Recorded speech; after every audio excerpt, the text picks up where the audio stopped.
As my husband spoke those words and busied himself with packing, the weight of his impending absence settled heavily upon me. I knew soon I'd be consumed with caring for the baby, leaving little room for me to return home anytime soon. His casual tone belied the gravity of his departure, urging me not to miss him too much. Standing there, silently observing his actions, I couldn't shake the feeling of abandonment creeping over me. He seemed oblivious to my emotions, his laughter and carefree demeanor contrasting sharply with my own turmoil. Even as he jovially inquired about our son's baby bottle, his thoughts were elsewhere, on the child he'd fathered with another woman, not ours. My name is Linda, a 42-year-old caregiver, juggling part-time work and aspirations of becoming a certified nursing assistant. My family, ostensibly complete with my husband and our son, was fractured by his infidelity. Despite enduring years of heartache and tears, I remained tethered to him by love. Once a notorious womanizer, my husband had seemingly settled into domesticity after our son's birth. Yet, beneath the facade of stability, his old habits lingered, resurfacing in clandestine affairs.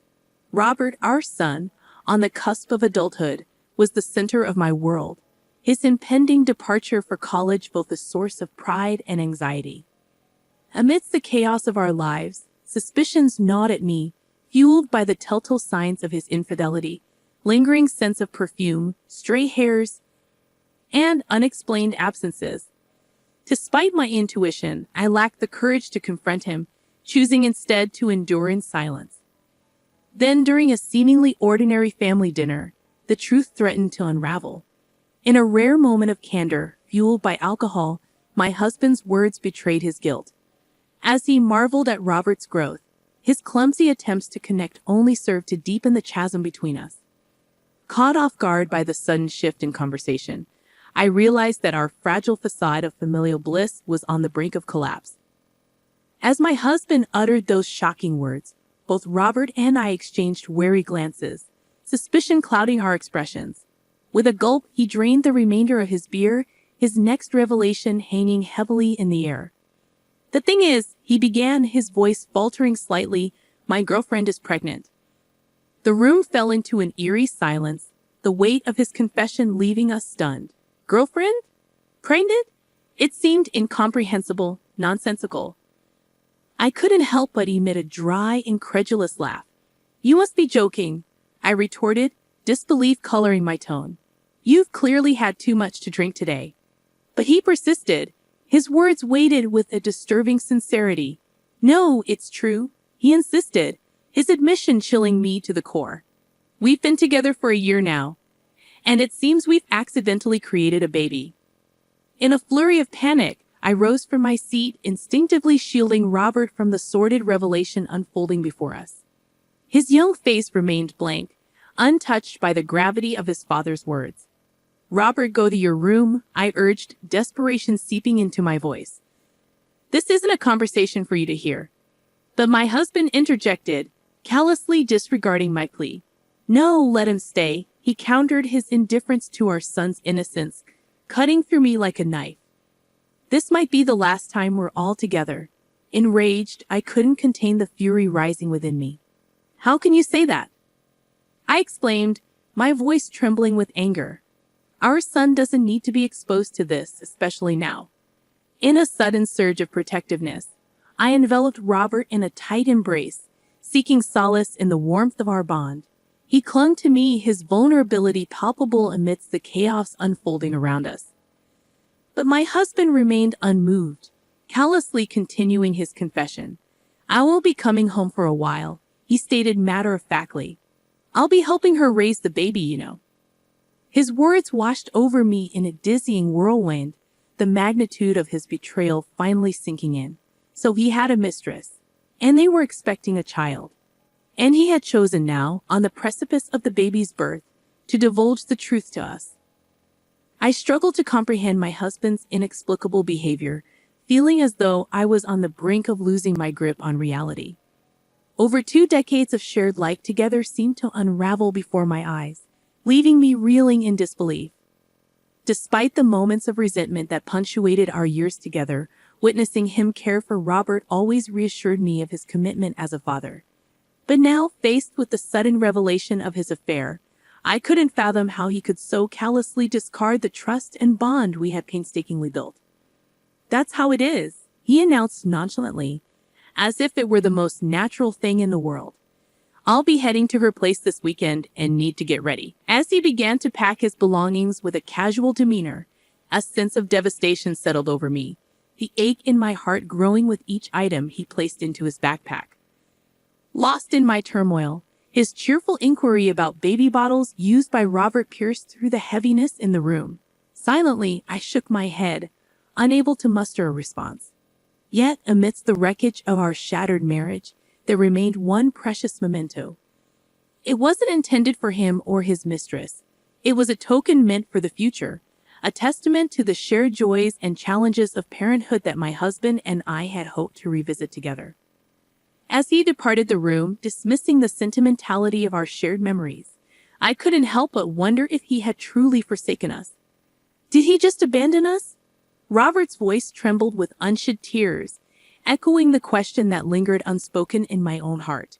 3 days later, as my husband prepared to leave for his mistress's place, I confronted him with the shattered remnants of my trust. "I believed in you," I choked out through tears, my voice breaking with the weight of betrayal. His response cut through me like a knife, a cruel mockery of our shared dreams. "I always wanted another child," he declared callously, his laughter ringing hollow in the wake of his betrayal. "But you were always too busy, weren't you? We grew older, and I knew we couldn't have another one." As he callously dismissed our shared pain, Robert's glare burned with unspoken fury, a silent witness to his father's betrayal. With a heavy heart, he offered me solace, his gentle touch of balm for the wounds inflicted by the man who had once been our anchor. "What's with that look?" My husband's dismissive words hung in the air, leaving a bitter taste of abandonment in their wake. "By the time I come back, I won't be around anymore. Are you okay with that?" My husband's words cut through the air with callous indifference, leaving a bitter taste of abandonment in their wake. With a resigned nod, I replied, "Sure, you're an adult now, right? You've lost your childlike charm and you're not as cute anymore. I've heard my girlfriend's baby is a girl, so I might like her even more than you." Robert's reaction was swift as he lunged at his father, his frustration and hurt boiling over. For a moment, my husband flinched, but then he met Robert's glare with a cold indifference.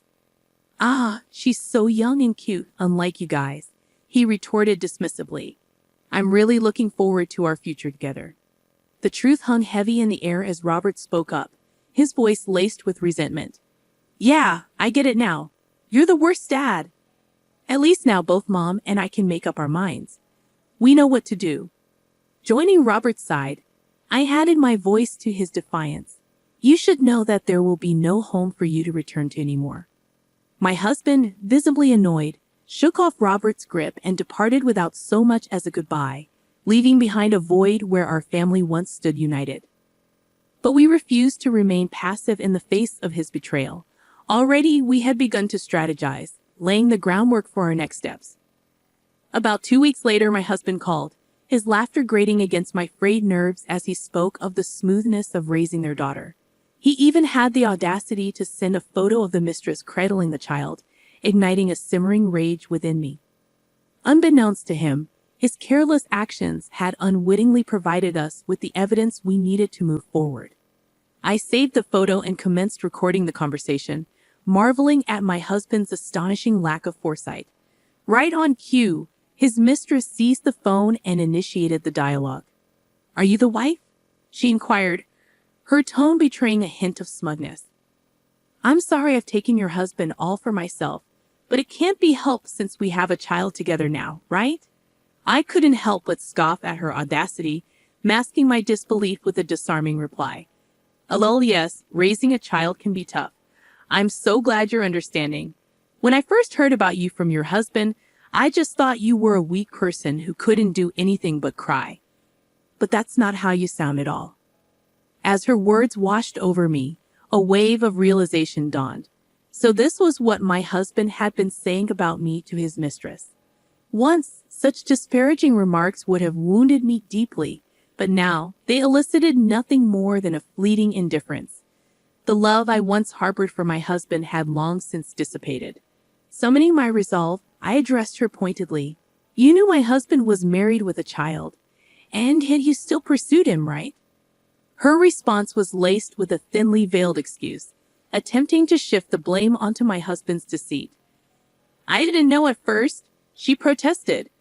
"Your husband always removed his wedding ring when we met, so when he finally told me, I was surprised. But my feelings for him didn't change. We'll be together forever." Despite the infuriating nature of her words, I couldn't help but acknowledge the strategic advantage they presented. This conversation would serve as irrefutable evidence that the mistress was aware of my husband's marital status and had knowingly continued their illicit relationship.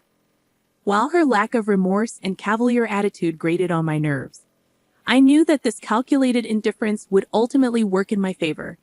It would have been far more challenging to exact revenge if she had feigned contrition or expressed genuine remorse over the unplanned child. I bid them to do their best and ended the call, 2 years slipping by in the blink of an eye. Then, on that fateful day, the familiar number illuminated my phone screen, prompting a deep breath before I answered. "Hey, how have you been? I'm coming home now, so make sure the house is clean, okay?" His voice sounded casual, as if oblivious to the upheaval he'd caused. "Didn't I tell you back then that there's no home for you to return to? What are you trying to prove?" I interjected, my tone laced with frustration. Exasperated, my husband attempted to justify his actions. "Sure, I admit I was wrong to leave suddenly, but I can't leave her to raise the child alone, right? You were a mother too, so you should understand." His words grated on me, a stark reminder of his unchanged nature since that pivotal day. Yet, amidst the turmoil, I found a sliver of reassurance. Perhaps his consistent lack of growth was validation enough that Robert and I had made the right decision in prioritizing our own well-being. "I think you misunderstand. There's literally no house for you to return to." "I sold it," I announced, bracing myself for his reaction. His gasp echoed through the phone, prompting me to recount the events of that pivotal day 2 years prior. In the midst of our turmoil, Robert and I had realized the looming possibility of my husband's return, a prospect I couldn't bear to entertain. The house, once a symbol of our shared life, now felt tainted by his betrayal. It was then that Robert had offered a solution, his calm demeanor a beacon of clarity amidst the chaos. "Isn't this house under your mom's name?" he had asked. In that moment, a daring plan took shape. With Robert's savings and the proceeds from the sale, we could sever the final ties to our past and forge a new path forward, unencumbered by my husband's presence. It was a bold move, but one that promised freedom from the shadows of our shared history. And as I contemplated the possibilities that lay ahead, I couldn't help but feel a glimmer of hope stirring within me. I embraced Robert's idea wholeheartedly and began the necessary preparations. With unwavering determination, he poured himself into his studies, eventually earning acceptance to a college located far from our previous life. Meanwhile, I diligently pursued certification as a nursing assistant, opening up new career opportunities with higher earning potential. The decision to sell the house was a monumental one, but it marked the beginning of our journey toward independence and self-reliance. Before proceeding, we sought my grandfather's blessing, knowing that the house held sentimental value passed down through generations. When I disclosed the situation with my husband to my grandfather, his reaction was one of unbridled fury. Yet, in his anger, he also offered his unwavering support, generously providing us with a portion of their savings to facilitate our fresh start. Moved to tears by my grandparents' kindness, we embarked on our new life, settling in the state where Robert's college awaited. As we adjusted to our new surroundings, I couldn't help but feel a sense of gratitude for the love and support that had propelled us forward. Yet, amidst the chaos of our transition, my husband remained oblivious to our whereabouts, having shown little interest in our lives during Robert's crucial exam period. "You can't bluff me like that." His voice grew increasingly agitated, revealing his mounting panic. Unfazed, Robert calmly asserted our newfound independence. If you doubt us, you're welcome to come see for yourself. But for now, we're busy. Goodbye. As my husband's protests grew desperate, Robert seized the phone, his voice cutting through the tension with unwavering resolve. Dad, you said it yourself. We don't need you anymore. We don't need a father who abandons us to be with his mistress. His words struck a chord, evoking a raw vulnerability in my husband that I had seldom seen. Please wait, he pleaded, his voice tinged with desperation. I know I messed up, but don't abandon me.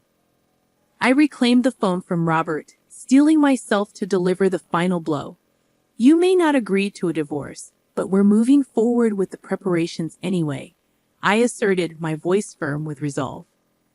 And did you know that alimony payments for fathering a child with your mistress during our marriage can be almost double the usual amount?